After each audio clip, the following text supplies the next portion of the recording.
You could be losing out on hundreds of thousands of dollars over your lifetime by not understanding the basics about money. And for most Americans, that's exactly what happens. Getting to where I am now wasn't easy. It took years of learning, reading dozens of books, and making plenty of mistakes that cost me real money. But now, at 26, I paid off over $20,000 in student loans, built an 800 credit score, and saved enough to feel financially secure. I regularly invest, and on top of everything, I work at Step, where we're on a mission to improve the financial future of the next generation. So today, I'll tell you the 5 most important money lessons I wish someone drilled into my head at 18. These aren't just tips, they're game changers. And even if you just follow one of these lessons, your future self will thank you. So let's get into it. First off, start investing. Not only will this give your money more time to grow, but it'll also give you the chance to make mistakes while you're young and the stakes are relatively low. Here's what I mean. Ideally, yeah, all you do is invest responsibly from the start. You regularly put some money into index funds and let the compound growth do its magic. This is exactly what I do now, and by far what has made me the most amount of money. If you don't know what I'm talking about, you can watch this video here, where I break down everything you need to know about investing. But to be honest, what I do now is boring, and definitely not what I did when I first started investing. I jumped in with way too much confidence, thinking I could beat the stock market. I invested in some random crypto coins because of some random YouTube videos, and I ended up losing an entire month's salary. It was bad, I got wrecked. But, and this is the key, I learned from it. A month's salary when I was working part-time in college is not that much compared to how much I make now with a full-time job. If I lost a month's salary now, yeah, that would be bad. Making small mistakes when you're young is way better than messing up big time when you have way more to lose. You'll learn through experience, and once you get a hang of things, you'll still be ahead of the vast majority of people.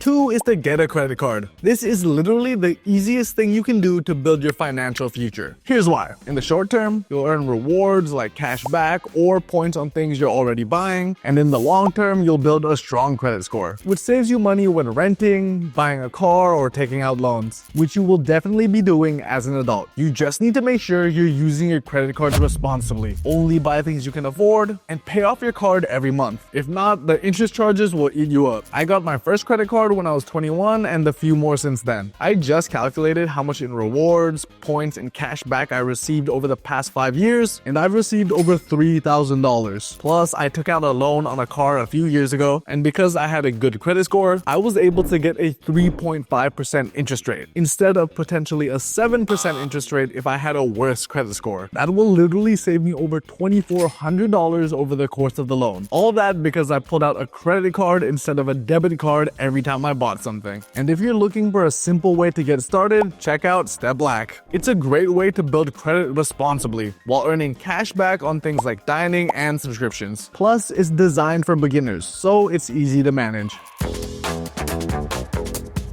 3 is to read one book about money. Just one. That's all you need to change how you think about money forever. I get it, reading a book seems like a drag, but even if it takes you a year to read it, even if you listen to it as an audiobook, even if you need your mom to read you a chapter a night as a bedtime story, just do it. Because you don't know what you don't know. And trust me, you don't know a lot because no one teaches this stuff in school. I thought I had my money locked down. I was saving, I was a business major, and I invested in stocks. But after reading my first book on personal finance, I was baffled on how much I didn't know. My personal favorite book, I Will Teach You to Be Rich by Ramit Sethi. Despite the scammy sounding title, it's the one book I recommend to all my friends. And I know my net worth would be half of what it is today if I never read this book. It's relatable, easy to understand, and actually tells you step by step on how to get your finances in order. Plus, Ramit even has a YouTube channel and a Netflix show. So you know he's legit and not just some boring old man. If you want some other options, A Simple Path to Wealth by J.L. Collins and The Millionaire Next Door by Thomas J. Stanley are both great too. But seriously, just pick one and dive in. It's a small investment of time that will pay off for the rest of your life.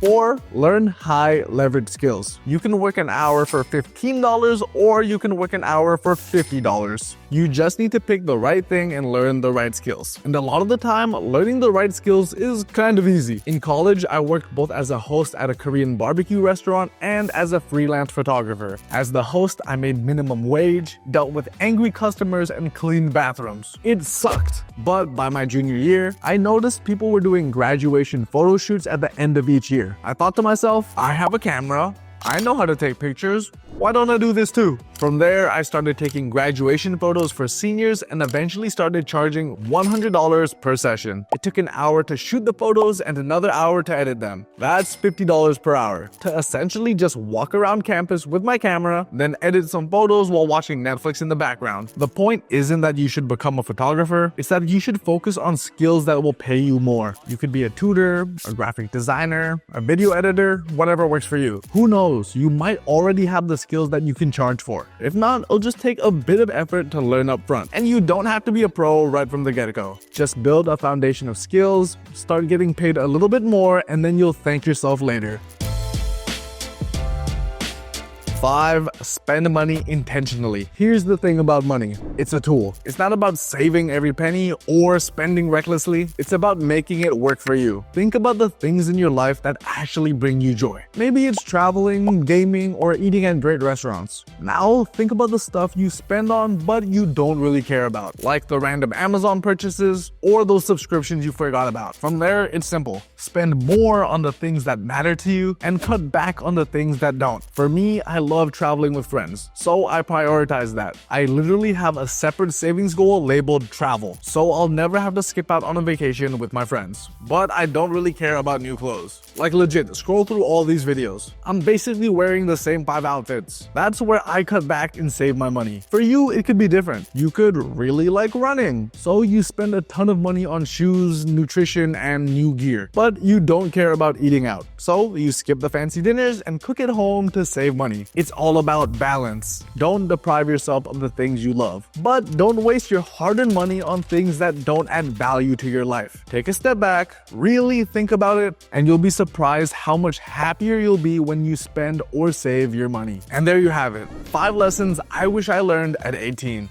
These tips won't just help you survive, they'll set you up to thrive. If this video gave you even one useful takeaway, hit the like button and share it with a friend. And don't forget to subscribe for more personal finance tips. Your future self will thank you.